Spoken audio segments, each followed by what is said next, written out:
Welcome to Donmar TV News Channel. Sinagot ng kampo nitong si Presidential Aspirant Bongbong Marcos ang panibagong petisyon para ipawalang bisa ang kanyang Certificate of Candidacy sa pagtakbo bilang presidente sa 2022 elections.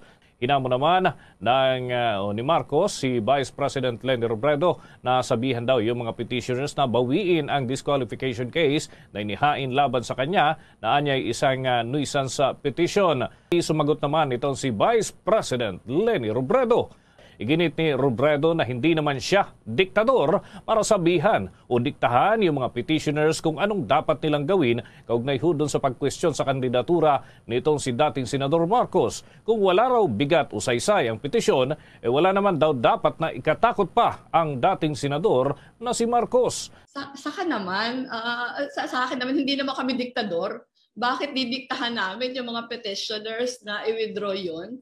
But if Mr. Marcos thinks that there is no ground for the petition to prosper, wala naman siyang dapat ikatakot. Posible nga raw na talakayin ngayong linggo itong petisyon na humihiling na kanselahin itong Certificate of Candidacy o COC ni dating Senator Bongbong Marcos na tumatakbo sa pagkapangulo. Ayon kay Commission on Elections spokesperson James Jimenez, sa ngayon ay wala pa raw mga summons sa ilibas ang komisyon dahil na rin sa dami ng mga kasong nasa docket. Pero kinumpirma naman ni Jimenez na i-raffle na itong naturang petisyon at ang COMELEC Second Division ang may hawak nito. Ang naturang kaso nga ay hahawakan daw ni na Commissioner Socorro Inting at Commissioner Antonio Co. Jr. Ang mga petitioners ay kinabibilangan ni na Father Christian Buenafe, itong co-chairman, at si Fidel Lim, itong political prisoner group yan, yung kapatid, at marami pang iba. Iginiit ng grupo na hindi raw kwalipikado si Marcos sa pagtakbo sa pagkapangulo dahil na rin convicted nga ito ng Quezon City Court sa kabiuguang maghain ng income tax return. So itong tinatawag na ITRs. Hindi lang daw nakagawa ang dating senador ng false representation sa kanyang COC, kundi nagkasala rin ito ng perjury na isa ring krimen na kinasasangkutan ng tinatawag na moral turpitude. Pero malinaw naman sa 1997 ruling ng Court of Appeals o CA na wala raw patunay para akusahan si Marcos ng tax evasion dahil pinagmulta lamang ito sa kabiuguang maghain ng ITRs. Base rin sa desisyon, hindi nag-issue na ang Bureau of Internal Revenue o BIR ng tax assessment laban kay Marcos bago ito sampahan ng kaso sa korte. Kaya naman napagkaitan daw ito ng right to due process. Samantala, sa ibang balitang politika, nanawagan naman si Presidential Aspirant Manny Pacquiao sa National Task Force Against COVID-19 para sa patas na pamamahagi ng mga bakuna. Sinabi ni Pacquiao na dapat na pagtuunan ng pansin ang sitwasyon sa Bangsamoro Autonomous Region in Muslim Mindanao o BARM. Ang BARM umano ay may pinakamababang vaccination rate dito sa ating bansa. Samantala, matapos naman ang pagbisita sa Kabuyao dyan sa bahagi ng Laguna, sunod na tinungo ng kampo ni Presidential Aspirant Senator Ping Lacson ang Carmona sa lalawigan ng Cavite. Para sa mga Caviteño, ang nagpakita naman sila ng matinding suporta para sa kanilang kababayan. Nakasama ni Lacson sina Partido Reforma Presidencia o President at Davao del Norte Congressman Pantaleon Bebot Alvarez at gayon din si senatorial candidate Rafi Tulfo at mga lokal na opisyal ng Cavite kung saan ay nakatira itong si Senator Lacson. Sinabi naman ni Lacson na matapos nga nitong ang naturang aktibidad, pahinga muna sila sa pag-iikot sa mga lalawigan at tutok muli sa kanilang trabaho sa Senado, partikular na umano ang pagbusisi at pagpasa ng 2022 proposed national budget. Hindi, anyway, yun na. Tapos sabi ko, pahinga na nga ako. Pwede na ako matulog. Basa po sa statement ni Bongo, sa statement ni Bongo, baka sinabihan siya na huwag na siya tumakbong vice president. Napaka-awkward naman nga nung kunwari tumakbong busy si Inday, tapos siya busy rin. I mean, totoo, napaka-awkward nun, guys. 'Di ba? Nakakaloka. Actually, ngayon, medyo tulala pa ako dahil hindi nga ako sanay na nakukuha ko yung gusto ko eh. Hindi ko nai-imagine. Pasalamat. Si Bato, alam nyo, hindi tatablahin ni Bato mga Duterte. Yun ang alam ko ha. May honor si Bato na he will not engage sa ganyan. Mahal ko si Bato actually. Bakit parang masama loob ni Bongo dun sa speech niya? Sabi ni Angelo Pareno. Hindi ko napanood yung speech eh. Ang napanood ko lang basa ko lang yung statement. Kasi nga, ang nangyari, di ba, nag-withdraw si Basti nung umaga, mga alas 10, nga ganon. Tapos din, nag-activate ang Marites Network, yung tututut, ring, ring, ganyan. Tututut, ganyan. Sabi nila, this is it. Okay. Sabi ko, okay na, hindi ko na kailangan mo na mag-live. Tulog na ako, pak. Aba, nang gumising ako, guys, alas 8:30 na ng gabi. Isipin nyo, nakatulog ako, mga 11 a.m., magising ko, alas 8 na ng gabi. Isipin nyo, talagang bumagsak. Alam niyo yung, kasi di ba napansin nyo, since mid-October, minsan isang araw, 4 na beses ako nagla-live. So, pagod lagi yung katawang lupa ko, tapos may TV show pa ako. So, 5 live yun. Parang gano'n. Tapos, nag-aaral pa ako. Kaya diba, nag-aaral ako ngayon ng data analytics. Talagang, tas nung kanina, doon naramdaman ng katawan ko yung pagod. As in, plakda talaga ako, Chong. Promise, talaga ng mga bandang 11:30 ng tanghali, guys, sabi ko, nakaganon ako, guys, nakapikit akong ganon. Maganon ako. Ay, wow, ano yun? Ano yun? Uy, parang may horse na red. Ay, sa river na dry. Tapos natingin ako sa baba ng building. Tapos yung horse na red, tumatakbo. Tumatakbo yung horse na red. Ayan. Ayan, tumatakbo. Ay, nabangga yung pusa. Ay, sayang. Yung pusa, makuha na yung bird. Yung bird. Makakain na ng pusa. Sa river na dry. Ganon. Anyway.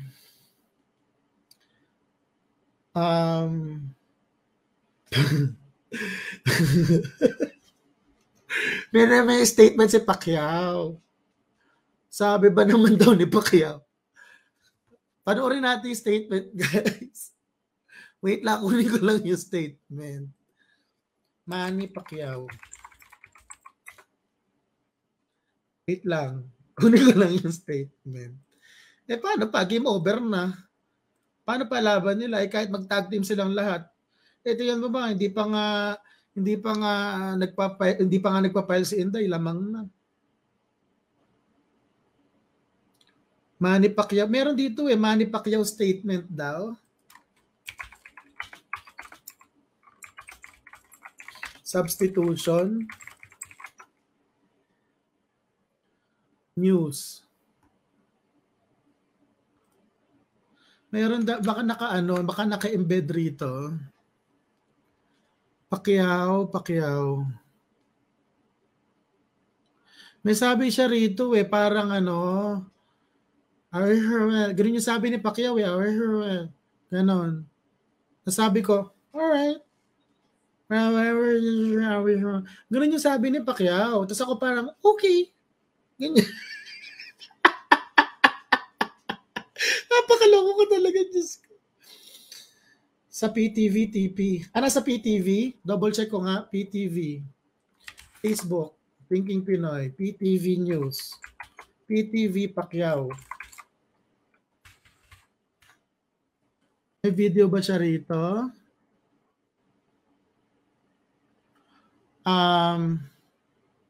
Hindi kasi yung mismong website ng PTV, ayun. Ay, hindi, pagkadismaya to sa budget daw ng DSWD. So, hindi ito yun. BBM, malabo ang presidential showdown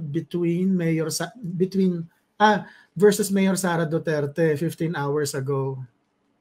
All right. Ito. Medyo pasensya na po guys ha. Masakit po sa ulo to ha.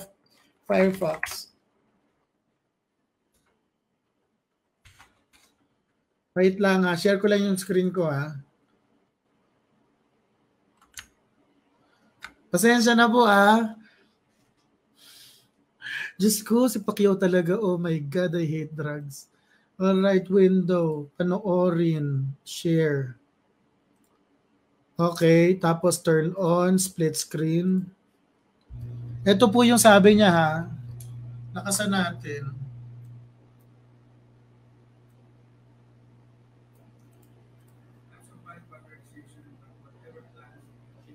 Nakasan natin. I'm surprised by her decision, but whatever plans that she has in the future, I wish her well. I'm surprised by her decision, but whatever plans that she has in the future, I wish her well. So ano ro guys? I surprised by her decision, whatever man wish her well. Ganun daw. So ano, ulitin ko lang yung sinabi ni Pacquiao. I'm surprised by her decision, but I wish her well. Ganun daw. So in fairness kay Pacquiao, nagulat nga ako nung una kong rinig. Sabi ko, ano to? Ano, whatever her circumcision daw, ewan ko. Basta ganon. Eh, ganda na lang kaya ni Manny. Pagbigyan nyo na. Kaya siya, ano daw, whatever siyang Campbell Arquisian. Parang ganon daw. Sakit sa ulo. Ang sabi mo, ito talaga ako man. O i-on ko yung i-overlay ko yung chat. Whatever siya Campbell incision. Ganun daw. Senator Manny, aral ka nga muna.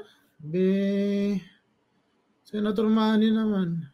Paano kami siseryoso? Paano namin talaga ikaw siseryoso? Ikaw ang top diplomat, ngungu ka.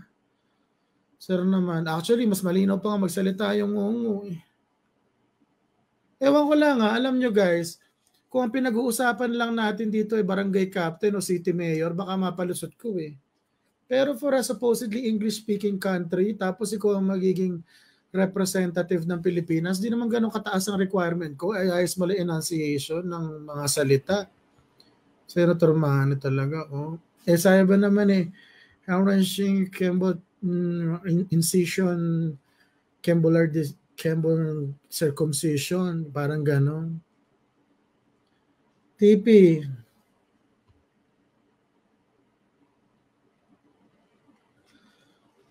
O ngayon, I wish sharpers, hindi, baka ganito guys. Ano sabi niya? Napakaloko guys ng PTV. Nakita mo ba naman? Wait. I-share ko ulit ah. Napakaloko ng PTV ko yun sa Montica. I saw what you did there.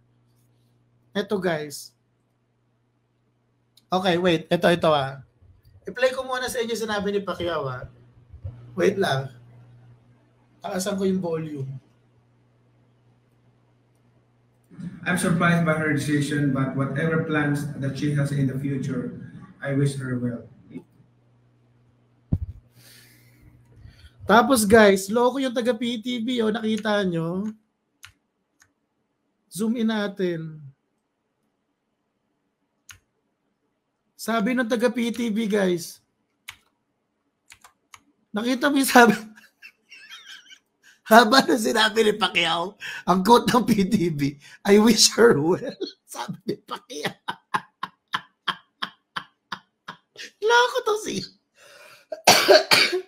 siguro hindi rin naintindihan ng PTV yung sinabi. Hindi, ang sinabi niya, I'm surprised by her decision, but whatever, ulitin ko nga. I'm surprised by her decision, but whatever plans that she has in the future, I wish her well. I am surprised by her decision, but whatever plans she has in the future, I wish her well. All right. Eh, sir, di po ba ang plans e future na agad? Ma'am, sir, meron po bang plans in the past? Yan mo na, wag na tayo masyado umasa guys kay Pacquiao. Yan mo na. So ayun, mukhang BBM Inday na daw. Ganun yung balita ko. Actually, multiple caps eh.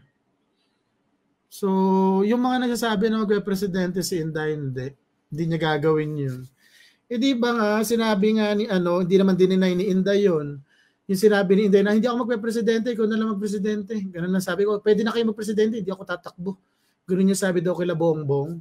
Ano yun, sabihin mo si Bongbong na gano'n, tapos magpe-presidente ka rin sa ending, feeling mo ganun lang mag-organize niyan. Hindi ganun si Inday.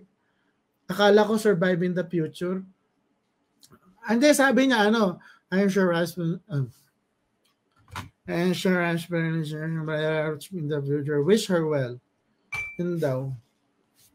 Sabi ni Sara Bongo, hindi magaganap. Guys, time out. Ang tinatakbo po ni Senator Bongo ay Vice President. Tapos kanina, nagsabi siya na kailangan daw niyang umiwas. Ano ibig sabihin nun? O di merong mag-Vice President na mas malakas sa kanya, si Inday yun. Eh kung presidente itatakbo ni Inday, ba't siya iiwas? Ano iiwasan niya? Sino kalaban niya? Wala. Kaya isa lang naman ang nagbago. Nag-withdraw si Inday. Gets nyo? Hindi nyo ba nagigagets yung logic? Kaya nung umaga nag-withdraw si Baste, nag-withdraw din si Inday. Tapos a few hours later, nagsalita si Bongo, kesyo raw ayaw daw niya umiwas, gusto kailangan daw niya umiwas. Sabi ko, saan ka iiwas? Hindi naman kung senador naman, 24 slots naman yun, ano iiwasan mo doon? 12 slots pala.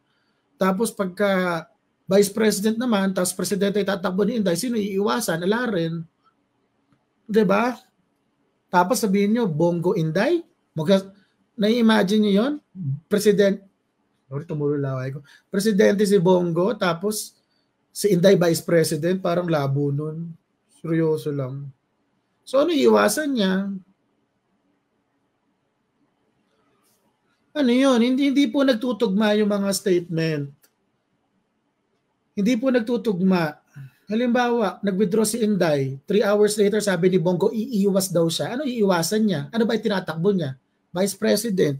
Sino iiwasan ni Bongo? Aber. Okay. Pop quiz. Pop quiz, guys. Common sense lang. Pop quiz. Kung sinabi ni Bongo na iiwas siya, sino iiwasan niya? Sino yung kaiwas-iwas para kay Bongo? Aber. Pupunas lang ako ng monitor kasi madumi. Puro laway ko eh. So, sagutin nyo lang ako. Sino pwede lang magpa-atras kay Bongo? Aber. Isipin yung mabuti. Yung totoong sagot walang plastika na. Nag-withdraw si Inday, 3 hours later, sabi ni Bongo, iiwas siya. Bakit? Sino yung rumaragasa na papunta sa pwesto niya? Sa pwesto na gusto niya para siya umiwas. Tatakbong Vice President si President Duterte. Kung sinabi ni President Duterte, hindi na raw siya tatakbo.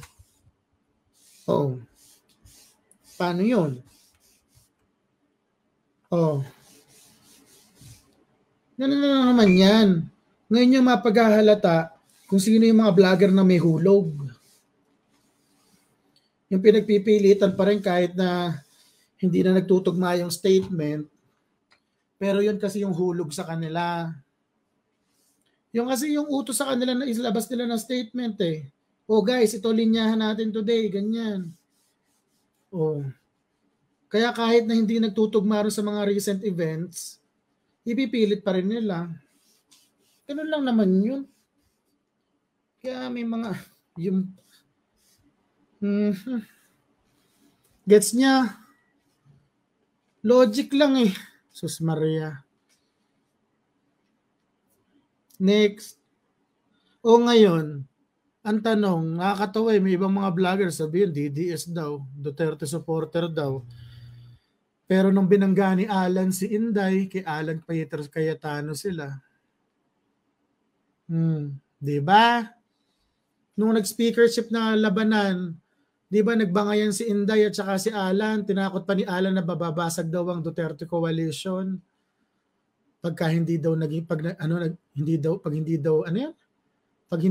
speaker si Lord, parang ganon, something like that. Tapos since nag-side yung ibang vlogger kay Alan, tapos DDS daw. O ganon.